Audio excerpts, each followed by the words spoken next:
Hello viewers, movie with আরজেতে আপনাদের সকলকে স্বাগত। আশা করি আপনারা সকলে ভালো আছেন। তো আজ আমি কথা বলতে চলেছি আপনাদের সামনে কনজিউরিং 4 নিয়ে, যেটা কিছুক্ষণ আগে আমি সিনেমা হল থেকে দেখে এলাম। তো কেমন লাগলো মুভিটা? হয়তো আমার একটু রিভিউ দিতে দেরি হয়ে গেল, কারণ অনেক দিন আগেই রিলিজ হয়েছে, 4-5 দিন হলেও, বাট আমি দেখতে যেতে পারিনি বিকজ আমার এক্সাম ছিল। তো এখন আমি দেখে আসলাম কেমন লাগলো মুভিটা, সেটা আমি আপনাদের সাথে প্রথমে তো শেয়ার করবই, বাট তার আগে আমি আপনাদের কাছে একটি ছোট্ট অনুরোধ করছি, ভিডিওটি সম্পূর্ণ দেখে যাবেন। প্রথমেই আমি আপনাদের সাথে বলে দিই যে এই ছবিটা দেখে যদি আপনারা মনে করেন যে বিশাল একটা ভয় পাবো, বিশাল বুজবাম হবে, এরকম কিছু নয়। বাট এই ছবিটা তাদেরকে ভালো লাগবে যারা কনজিউমের প্রত্যেকটা পার্টকে দেখেছে, তবেই এই পার্টকে তারা রিলিজ মানে একটার সাথে একটা সংযুক্ত, সেহেতু একটা অপরের সাথে যেহেতু যুক্ত করতে পারবে, তখন তাদের ভালো লাগবে।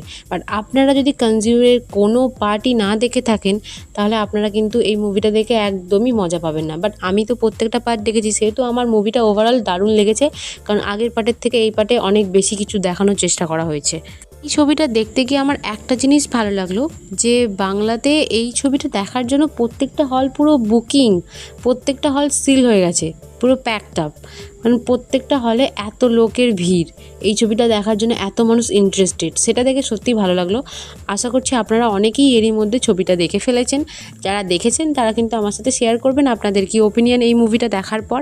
মানুষের এক্সপেকটেশন ছিল যে এই ছবিটা দেখে তারা বিশাল ভয় পাবে, যার কারণে হয়তো এত সিনেমা হলে ভিড়। বাট ফার্স্ট হাফে তারা একটু ভয় পেলেও সেকেন্ড হাফে এমন জিনিস ঘটতে থাকছে, যেগুলো থেকে সিনেমা হলে পুরো একটা ক্যাওয়াস তৈরি হচ্ছে। সবাই কমেন্ট করছে এবং কমেন্ট করার পর সবাই কমেডি করছে, সেটা নিয়ে হাসাহাসি হচ্ছে। এরকম একটা সিচুয়েশন সিনেমা হলে তৈরি হচ্ছে, দেখে অবাক লাগছে।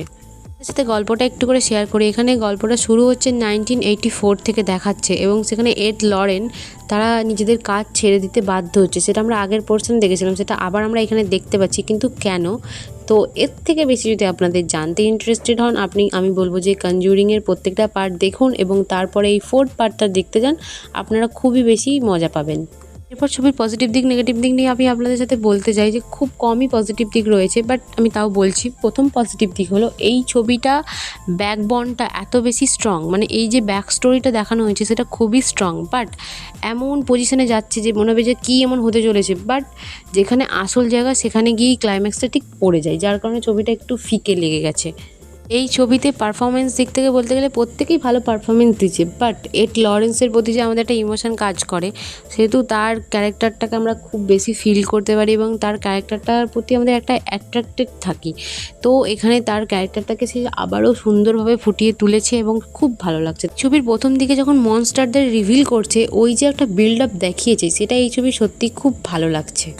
দিক বলতে গেলে আমি প্রথমেই বলবো যে কনজিউরিং মানে যে আমাদের কাছে একটা হাই লেভেলের হরার ফিল্ম আমরা এটা এক্সপেক্ট করেছি, কারণ যেই লেভেল থেকে শুরু হয়েছিল তার থেকে এবার আস্তে আস্তে পড়তে থাকছে, যার কারণে কনজিউরিং 4টাতে আমরা সেরকম আর ভয়ই পাইনি, যে মনে যেন হলে গিয়ে সবাই কমেডি মুভি দেখছি। একটা নেগেটিভ দিক হলো যে তারা যদি পুরনো রেফারেন্সগুলোকে, হরার রেফারেন্সগুলোকে যদি তারা ফিরিয়ে আনতো এই মুভিটার মধ্যে দিয়ে, অডিয়েন্স বিশেষ করে ওটাই দেখতে গিয়েছিল যে কনজিউরিং 4-এ আমরা আরও হয়তো কিছু বেটার কিছু জিনিসগুলো থাকলে হয়তো বিষয়টা আরও বেশি বেটার হতো। ছিল আজকের মুভি রিভিউ। আপনারা যারা এই মুভিটা দেখেছেন তারা কিন্তু আমাকে অবশ্যই আপনাদের ওপিনিয়ন জানাবেন যে আপনাদের কেমন লাগলো। আশা করছি আমার ভিডিওটি আপনাদের ভালো লেগেছে। ভিডিওটি যদি ভালো লেগে থাকে লাইক, কমেন্ট, শেয়ার এবং আমার চ্যানেলটিকে সাবস্ক্রাইব করে আমার পাশে থাকবেন। থ্যাংক ইউ সো মাচ ভিডিওটি সম্পূর্ণ দেখার জন্য।